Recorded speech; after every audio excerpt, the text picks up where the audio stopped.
அடுத்ததாக 2-3 சகோதரர்கள் இந்த கேள்வியை கேட்டிருக்கிறாங்க.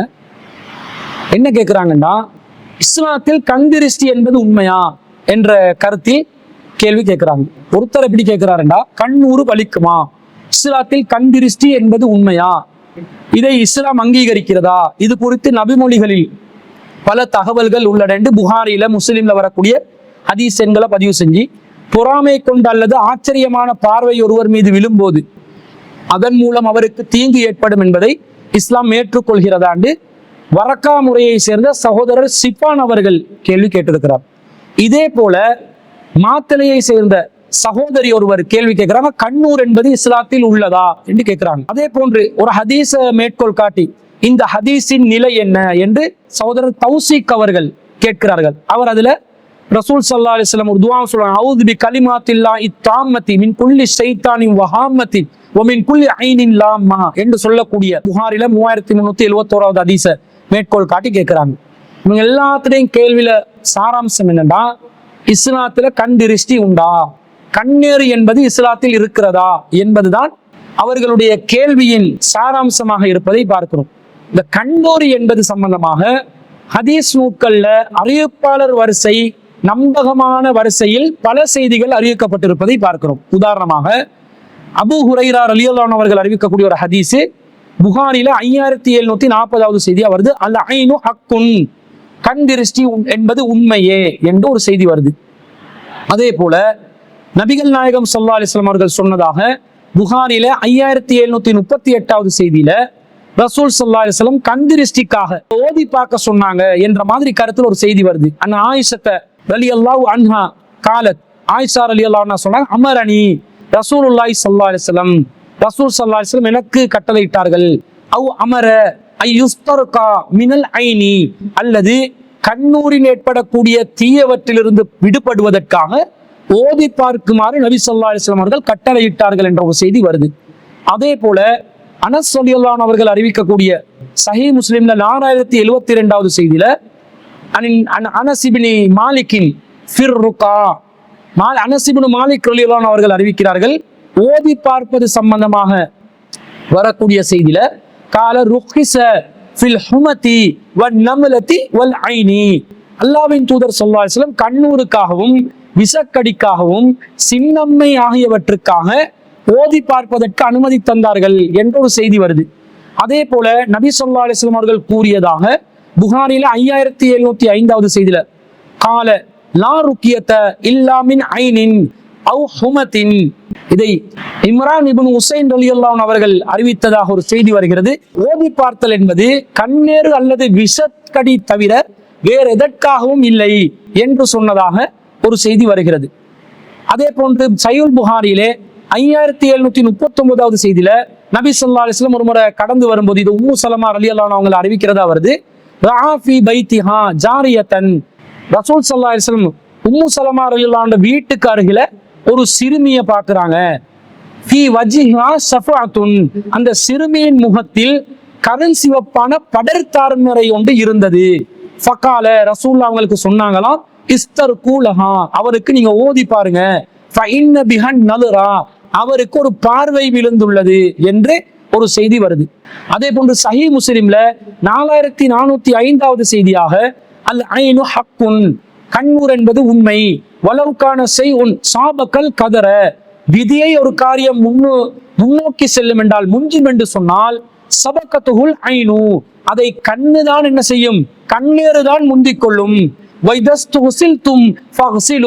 உங்களுக்கு யாராவது கண்ணூரின் காரணமாக கழுவி தருமாறு கேட்டால் நீங்கள் அவர்களுக்காக கழுவி கொடுங்கள் என்று நபி ஸல்லல்லாஹு அலைஹி வஸல்லம் சொன்னதா வருது. அதே போன்று சஹீஹ் முஸ்லிம்ல 4423வது செய்தியில ஜாபிர் இப்னு அப்துல்லா ரலியல்லாஹு அன்ஹு அவங்க அறிவிக்கிறதா ஒரு செய்தி வருது.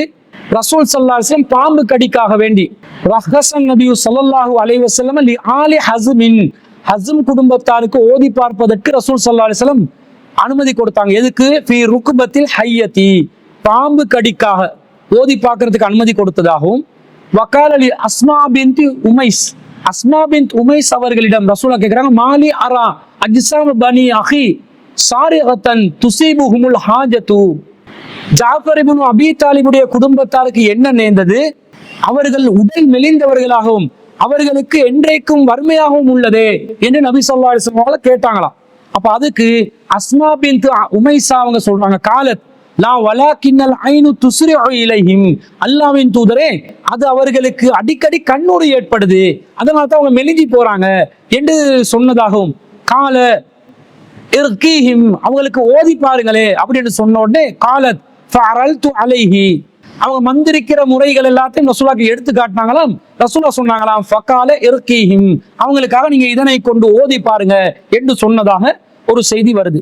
அதே போன்று கண்ணீருக்காக ஓதி பார்க்க வேண்டும் என்று ரசூல் ஸல்லல்லாஹு அலைஹி சொன்னதாக சஹீஹ் முஸ்லிம்ல 4402வது செய்தியிலும், அந்த சகோதரர் சொன்ன செய்தி உள்ளடங்கிய புகாரில 3371வது செய்தியாகவும் பல அறிவிப்புகள் கண்ணீர் சம்பந்தமாக அறிவிக்கப்பட்டிருக்கிறத பார்க்கிறோம். இது எல்லாத்தையும் பார்க்கும் பொழுது இவ்வளவு அறிவிப்புகள் வருது. இந்த அறிவிப்புகள் இவ்வளவு இருப்பதனால கண்ணீருக்கு ஒரு தாக்கம் இருக்குது, ஒரு சக்தி இருக்குது என்று பலவிதமான அறிஞர்கள் ஒரு முடிவெடுத்து இருக்கிறார்கள்.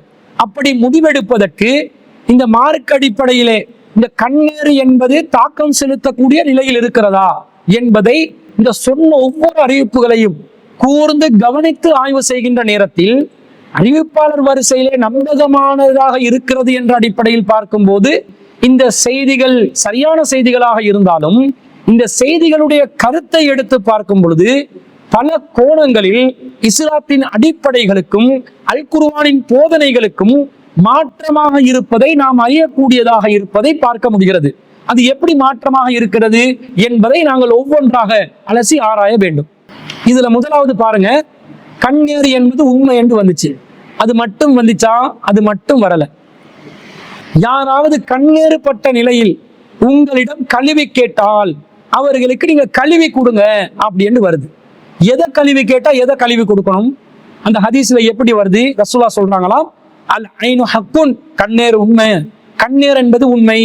வலவுக்கான செய்யுன் சாபக்கல் கதர சபக்கத்துல் ஐனு, விதியில ஒன்று எழுதப்பட்டிருக்குது, அந்த விதியை மாற்றக்கூடிய ஒன்று இருக்குமென்றா இந்த கண்ணு தான் மாற்றும். ஒருத்தட்ட கண் பார்வை பட்டி சென்று வைங்க, ஒருத்தட்ட தலை வீதியில எழுதிக்கிற ரிஸ்க கூட அதை மாத்திரலாம் என்ற அளவுக்கு பவர்ஃபுல் ஆனது. அதே போன்று உங்களுக்காக ஒருவர் கழுவி கேட்டால் கழுவி கொடுங்க என்று ஹதீஸ்ல வருது. சஹீஹ் முஸ்லிம்ல 4405வது ஹதீஸ். இதை எப்படி நாங்க அறிந்து கொள்வது? எனக்கு கண்ணீர் பட்டு சென்று வைங்க, உங்களுடைய யாராவது ஒரு ஏ என்ற நபருடைய கண்ணீர் பட்டதாக நான் எப்படி முடிவெடுக்கிறது? அதுக்கு எனக்கு என்ன அதிகாரம் இருக்குது? எனக்கு மறைவான ஞானம் இருக்குதா? ஏ என்ற நபருடைய கண்ணு பட்டுதான் எனக்கு பாதிப்பு ஏற்பட்டுள்ளது என்பதை நான் எப்படி அறிந்து கொள்வேன்? அறிந்து கொள்வதற்கு சாத்தியம் இருக்கிறதா? அல்லாஹ்வின் தூதராக இருந்தால் வஹி மூலம் அறிவிக்கப்பட்டு அறிந்து கொள்ளலாம் என்று ஒரு முடிவெடுக்கலாம். அல்லாஹ்வின் தூதர் அல்லாதவர்களுக்கு இது சாத்தியம் இருக்குதா? இல்லை. அப்படி ஒருவருடைய கண்ணீர் பட்டதை நான் முன்கூட்டியே அறிந்து கொண்டால்தான் அந்த நபரிடம் போய் நான் கழுவி தருமாறு கேட்கலாம். எதையோ கழுவி கேட்கணும், எதை கழுவி கேட்கணும் என்று வரல, எதையோ கழுவி கேட்கணும் என்று வருதா இல்லையா? அவர் முகத்தை கழுவி தரலாம், கையை கழுவி தரலாம், காலை கழுவி தரலாம், தலையை கழுவி தரலாம், அல்லது அவர் ஏதோ ஒரு உறுப்பை கழுவி தரலாம். அந்த தண்ணீரை எடுத்து நான் என்ன செய்யணும் என்று பார்த்தால் அதுக்கு விளக்கமாக ஒரு செய்தி வருது. எப்படி செய்தி வருது? இப்னு ஹிப்பான்ல 6212வது செய்தியில சஹல் இப்னு ஹனீஃப் என்று சொல்லக்கூடிய நபி தோழர் அறிவிக்கிறார். சஹல் ரலியல்லாஹு அன்ஹு அவர்கள் குளித்துக் கொண்டிருந்ததை பார்த்து ஆமிர் இப்னு ரபியா என்றவர் சொல்கிறார்கள், மா ரஅய்து கல் யௌமி வலா ஜல்த கத்ரா, இந்த மாதிரி ஒரு செம்மையான நிறமுள்ள தோளுள்ள ஒருவரை நான் பார்த்ததே இல்லை என்று சொன்ன உடனே சஹல் ரலியல்லாஹு அன்ஹு அவர்கள் இந்த இடத்திலேயே உடனடியாக மூர்ச்சையிலிருந்து விழுந்து விட்டார்கள். ரசூலுல்லாஹி ஸல்லல்லாஹு அலைஹி வஸல்லம், ரசூல் ஸல்லல்லாஹு அலைஹி வஸல்லம் அவர்களிடம் அவர் கொண்டு வரப்படுகிறது. அப்ப கேட்கிறாங்க, யா ரசூலல்லாஹ் சஹல் என்பவர் மூர்ச்சையிலிருந்து விழுந்ததை ரசூலுல்லாஹ்வுக்கு எத்தி வைக்கப்படுகிறது. அல்லாஹ்வின் தூதரே, அவர் உங்களுடன் செல்லக்கூடிய ஒருவராக இல்லை. ரசூலுல்லாஹி ஸல்லல்லாஹு அலைஹி வஸல்லம், ரசூல் ஸல்லல்லாஹு அலைஹி வஸல்லம் அவர்கள் பிறகு வந்தார்கள். இந்த ஆமிர் இப்னு ரபியா செய்த செயலை பத்தி நபி ஸல்லல்லாஹு அலைஹி வஸல்லம் அவர்களிடம் எத்தி வைக்கப்பட்டோனே ரசூலுல்லாஹ் கேட்கிறாங்க, அலாம யக்துல் அஹதுக்கும் அஹாஹு, இளைஞனே உங்களுடைய சகோதரன் நீங்களை கொலை செய்ய பார்க்கிறீங்களா? அலா புர்ரிக்த, நீங்கள் அவர்களுக்கு நல்லதை செய்திருக்க கூடாதா? அவருக்குரிய அந்த நல்ல காரியமாக நீங்கள் நடந்திருக்க கூடாதா? இன்னல் ஐன ஹக்குன், கண்ணர் என்பது உண்மையானது. தவல்ல அலஹு, அப்ப ஆமிர் இப்னு ரபியா என்பவர் என்ன செய்தார்? உலு செய்து கொடுத்தார். ஃபதவல்ல அலஹு ஆமிருன், ஆமிர் என்பவர் உலு செய்து கொடுத்தார். ஃபராஹ சஹலுன் மா ரசூலில்லாஹி ஸல்லல்லாஹு அலைஹி வஸல்லம் லைஸ பிஇபௌசுன், பிறகு சஹல் இப்னு ஹுனைஃப் ரலியல்லாஹு அவர்கள் நபிகள் நாயகம் ஸல்லல்லாஹு அலைஹி வஸல்லம் அவர்களுடன் திரும்பி சென்றார்கள் என்ற செய்தியை பார்க்கிறோம். இந்த செய்தியின் பிரகாரம் யாருடைய கண் யாருக்கு பட்டதோ, அந்த கண்ணூர் பட்டவர் யாருடைய கண் பட்டதோ அவரை உலு செய்ய சொல்லி அவருடைய தண்ணீரை எடுத்து இவர் உலு செய்து கொள்ள வேண்டும் என்ற செய்தி விளங்குது. இதை செய்யலாமா? நடைமுறைப்படுத்தலாமா? இஸ்லாமிய மார்க்கத்தில் தூய்மையான வழிகாட்டலுக்கு இது ஒத்து போகிறதா? இஸ்லாம் சொல்லுது அத்தஹூர் நிஸ்புல் ஈமான், தூய்மை என்பது ஈமான் பாதி என்கிறது. இந்த தூய்மை என்பது ஈமானின் பாதி என்கிற சொல்ற நிலையில் இந்த செய்தி இருக்கிறதா? யாருடைய கண்பட்டது என்பதும் அறிந்து கொள்ள முடியாது. ஒருவேளை அறிந்து கொண்டாலும் அவரை உழவு செய்ய சொல்லி அந்த தண்ணீரை எடுத்து நாங்க உழவு செஞ்சா சரி வருமா? சரி வராது. அப்படி செய்தால் அது தூய்மையான தண்ணீராக இருக்காது. கண்ணூர் என்பது உண்மை என்று ஹதீஸ் வருகிறது, அது ஏற்றுக்கொள்ளணும் என்று சொல்வதில் நீங்கள் உண்மையாளர்களாக இருந்தால் இந்த செய்தியின் பிரகாரம் அவருடைய தண்ணீரை எடுத்து அவர் உழவு செய்து அவருடைய கழுவி சென்ற அந்த அழுக்கான தண்ணீரை எடுத்து எவருக்கு கண் பட்டுச்சோ அவர் உழவு செய்து கொள்ள வேண்டும் என்பது பரிகாரமாக சொல்லப்படுகிறது. அதை நிலைநாட்ட முடியுமா? முடியாது. நிலைநாட்ட முடியாவிட்டால் இது மார்க்கத்துல வழிகாட்டலா இருக்குமா? இருக்காது. அப்ப இதை எப்படி ஏத்துக்கொள்ள ஒரு பகுதியை மட்டும் ஏன் ஏத்துக்கொள்ள சொல்றீங்க? அல்லாஹ் தஆலா குர்ஆன்ல கேட்கிறான், அஃபது மினூன பிபஅலில் கிதாப், வேதத்தில் ஒரு பகுதியை நம்பி வதக்ஃபுரூன பிபஅல், மறுபகுதியை நீங்கள் நிராகரிக்கிறீர்களா என்று அல்லாஹ் கேட்கிறார். இப்ப இது வேதத்துல சொல்லப்பட்ட ஒன்றாக இருந்தால், மார்க்கத்தில் உள்ள ஒன்றாக இருந்தா இதையும் அமுல்படுத்த முடியுமாக இருக்கணுமா? இல்லையா? முடியவில்லை. அப்படி என்றால் இதுல ஏதோ ஒரு குளறுபடி இருக்குது. கண்ணேறு என்ற பேர்ல யாரோ ஒருவர் கருத்து திணிப்பை இஸ்லாத்துக்குள்ளே திணித்திருக்கிறார் என்பது தெளிவாக விளங்குகிறதா? இல்லையா? தெளிவா விளங்குது. இதே செய்தி முஸ்னத் அஹ்மதுல 15413வது செய்தியாக வருகிறது. அந்த செய்தியில நபிகள் நாயகம் ஸல்லல்லாஹு அலைஹி வஸல்லம் இப்படி சஹல் இப்னு ஹனீஃப் ரலியல்லாஹு அவர்களுக்கு கண்ணுப்பட்டு அவரை மூர்ச்சையிலிருந்து விழுந்த செய்தியை கொண்டு வந்த உடனே ரசூல் ஸல்லல்லாஹு அலைஹி வஸல்லம் இவருக்கு யாரு இதை ஏற்படுத்தினது என்றது உங்களுக்கு தெரியுமான்னு கேட்டு உடனே எல்லாரும் போயிட்டு காலு நலர இலைஹி ஆமிர் இப்னு ரபிஆ, இவருக்கு ஆமிர் இப்னு ரபிஆ தான் இந்த மாதிரி செஞ்சிட்டாரு பார்த்துட்டாரு என்று சொன்னேன். ஃபதஆ ரசூலுல்லாஹி ஸல்லல்லாஹு அலைஹி வஸல்லம் ஆமிரை ரசூல் ஸல்லல்லாஹு அலைஹி வஸல்லம் கூப்பிட்டாங்க. ஃபதகய்யல அலைஹி, ரசூல் ஸல்லல்லாஹு அலைஹி வஸல்லம் அவர்கள் இது சம்பந்தமாக அவரிடம் வினவுகிறார்கள். அதுக்கு பிறகு வகால அலாம யக்துலு அஹதகும் அஹாவு, உங்களுடைய சகோதரன் உங்களை யாராவது கொலை செய்ய முடியுமா? ஹல்லா இதா ரஐதமா யுஜிபுக பர்ரக்த, உங்களை யாராவது ஒருத்தருக்கு ஆச்சரியமான ஒன்றை கண்டால் அவர் பாரக்கல்லா என்று சொல்லட்டும் என்று சொல்லி இக்தஸில்லஹு ஃபகஸல வஜ்ஹஹு ويديه ورمرفقيه وركبتيه واطراف رجليه وداخله ازاره في قدح, என்னெல்லாம் வருதுன்னு பாருங்க. நபி ஸல்லல்லாஹு அலைஹி வஸல்லம் அவர்கள் ஆமிர் ரலியல்லாஹு அன்ஹு உங்களுக்கு கட்டளையிடுறாங்க, சகலுக்காக நீங்க குளிச்சு கொடுங்க. எப்படி குளிச்சு கொடுக்கணும்? முகத்தையும் இரு கைகளையும் இரு முழங்கைகளையும் இரு முழங்கால்களையும் இரு பாதங்களின் ஓரங்களில் ஆகிய உறுப்புகளையும் அவருடைய ஆடையின் உள்ளேயும் கழுவப்பட்ட நீரை ஒரு பாத்திரத்துல பிடிச்சு கொடுங்க என்று சொன்னதாக வருது. இப்ப ஆடைக்குள்ள எது?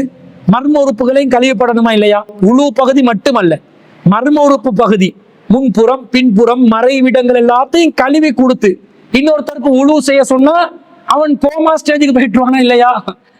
எவனுக்கு கண்ணு பட்டுச்சோ அவன் கண்ணேறு நீங்குமா? அவன் திரும்பவும் கோமா ஸ்டேஜுக்கு போவானா?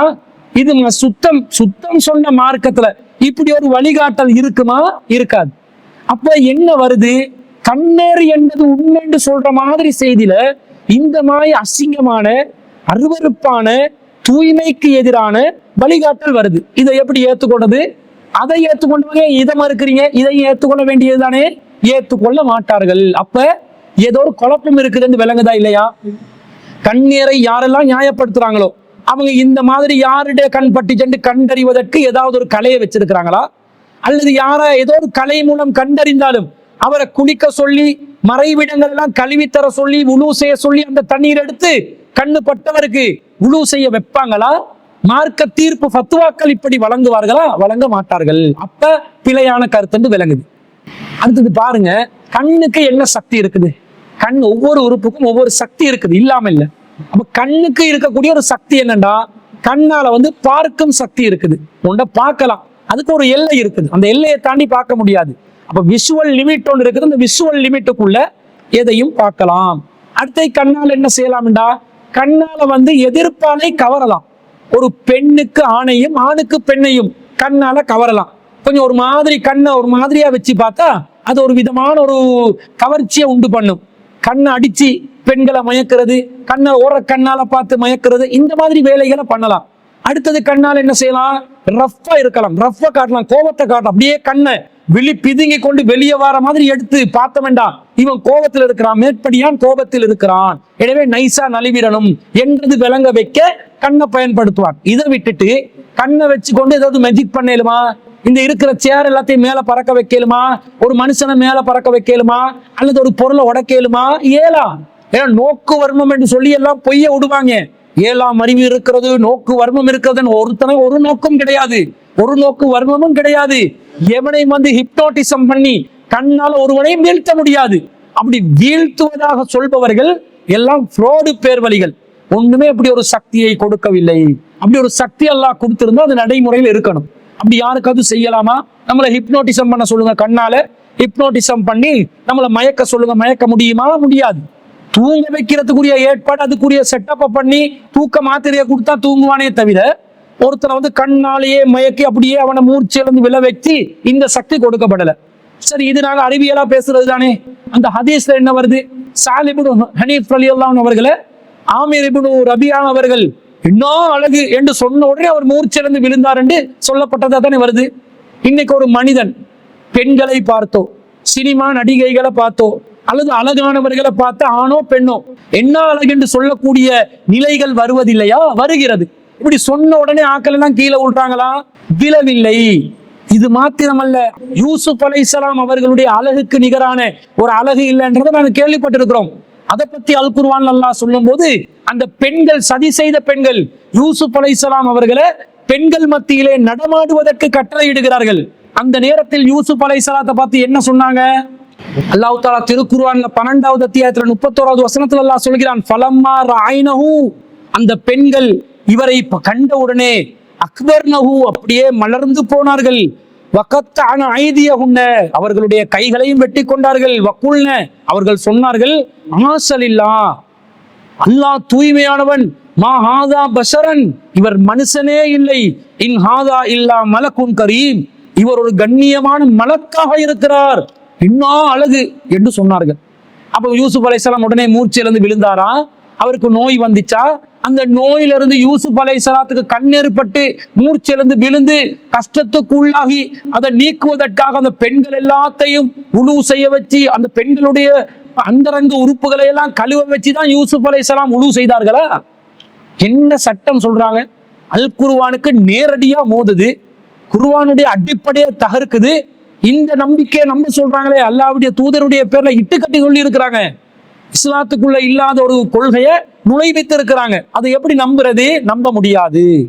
அல்லாஹ் தஆலா நமக்கு ஒரு தீங்கை ஏற்படுத்துறதா இருந்தா அது எல்லாம் எப்படி ஏற்படுத்துறான்? திருக்குர்ஆன் 9வது அத்தியாயத்துல 51வது வசனத்துல சொல்கிறான், குல்லை யுஸீபனா, எங்களுக்கு எந்த தீங்கும் வராது என்று சொல்லுங்க, நபியே சொல்லுங்க, இல்லாம கதபல்லாஹு லனா, அல்லாஹ் நமக்கு ஏற்படுத்திய தீங்கை தவிர, உவ மௌலானா, அவன் தான் எங்களுடைய பாதுகாவலன், வஅலல்லாஹி ஃபல்யதவக்கலில் முஃமினூன், மூமின்கள் அல்லாஹ் மீதுதான் தவக்கல் வைக்கணும் என்று அல்லாஹ் சொல்றான். அல்லாஹ்விடம் இருந்து தீங்கு வரும், எவனுடைய கண்ணாலையும் வராது. அப்படி கண்ணால வருவதாக இருந்தா அதை கண்டறிய வழி என்ன? நபிகள் நாயகம் ஸல்லல்லாஹு அலைஹி வஸல்லம் அவர்கள் கற்றுக் கொடுத்தார்கள். அப்படி கற்றுக் கொடுக்காம அந்த இடத்துல ரசூலா வச்சுட்டு போவாங்களா? அல்லது அதுக்கு பரிகாரமா சொல்லப்பட்டதா வருதே, அதை நீங்க யாராவது நடைமுறைப்படுத்துறீங்களா? நடைமுறைப்படுத்துறதுக்கு முடியுமானதா இருக்குதா? தூய்மைக்கு எதிராக இருக்கிறது. அல்லாஹ் சூரத்துல் பக்கரால 2வது அத்தியாயத்துல 222வது வசனத்துல, இன்னல்லாஹ் யுஹிப்புத் தவ்வாபீன், அல்லாஹ் தௌபா செய்பவர்களை விரும்புகிறான், வ யுஹிப்புல் முத்தத்தஹிரீன், அல்லாஹ் தூய்மையானவர்களை விரும்புகிறான். நேரடியா அதுக்கு மாற்றமா இந்த பரிகாரம் இருக்குது. அப்போ ரசூலுல்லாஹ் தெருவுல போகும்போது ஒரு சிறுமிட முகத்துல கருஞ்சிவப்பான ஒரு படர் தாமரை இருந்ததா, யாருடைய கண்ணு பட்டதா ரசூலுல்லாஹ் சொன்னதா வருது. இப்ப ரசூலுல்லாஹ் சொல்லி கண்டறிஞ்சாங்க, நாங்க எப்படி கண்டறிகிறது? அப்ப ரசூலுல்லாஹ் அந்த சமூகத்துக்கு மட்டும்தான் கண்ணூர்ல இருந்து பாதுகாப்புக்கு ஒரு வழியை சொல்லி கொடுத்து போனாங்களா? அல்லாஹ்வின் தூதர் மொத்த உம்மத்துக்கும் தூதரா இருக்க தன் உயிருடன் வாழ்ந்த காலத்துக்கு மட்டும் ஒரு பரிகாரம் சொல்லி கொடுத்து போன மாதிரி ஒரு கதையை போடுறாங்க. மத்த செய்தியில என்ன வருது? ஜாபிர் இப்னு அபூ தாலிப் ரலியல்லாஹு அன்ஹுடைய குடும்பத்துக்கு கண்ணூரால் பாதிப்பு வந்ததாக சஹீஹ் முஸ்லிம்ல 4423வது செய்தி என்ன சொல்லுது? காலத்துலா வலாக்கினுல் ஐனு துஸ்ரிஉ இலைஹிம், இவங்களுக்கு அடிக்கடி கண்ணூர் படுதாம், அதனால அந்த குடும்பம் வறுமைக்குட்பட்டு விட்டார்கள், நோய்க்கு உள்ளாகி விட்டார்கள். வறுமையும் நோயும் ஏற்பட்டுச்சான். வறுமையும் நோயும் கண்ணுதான் ஏற்படுத்துமா? அல்லாஹ் ஏற்படுத்துவானா? அல்லாஹ் தான் வறுமையை ஏற்படுத்துபவன், அல்லாஹ் தான் நோயை ஏற்படுத்துபவன். இதெல்லாம் கண்ணை கொண்டு போயிட்டு அல்லாஹ்வுடைய இடத்துல வச்சு ஷிர்க் பண்றாங்களா இல்லையா? இந்த ஷிர்கான கருத்தை இஸ்லாம் ஆதரிக்குமா?